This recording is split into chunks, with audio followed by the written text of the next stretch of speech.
زنها شوهرها را نرخل میگویند، شوهرها را بی‌ذات میگویند، شوهرها را شرمنده میگویند، شوهرها را حتی جوانی به من زنگ زد او چند بار است که پیش راه زن من میگیرم اصلا از کنتی گفتن بس نمیتونم. مادری عزیز کجا میره تو؟ کدام راه را انتخاب کردی؟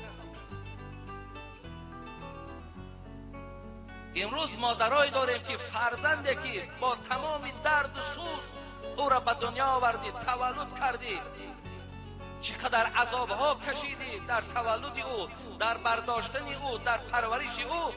امروز 3 سال بچه به جای رسیده است، مادر در دهنت فلان کنه میگه بچه را یا دختره، تو از او چی آداب بگیری؟ از او تو حرمت بگیری؟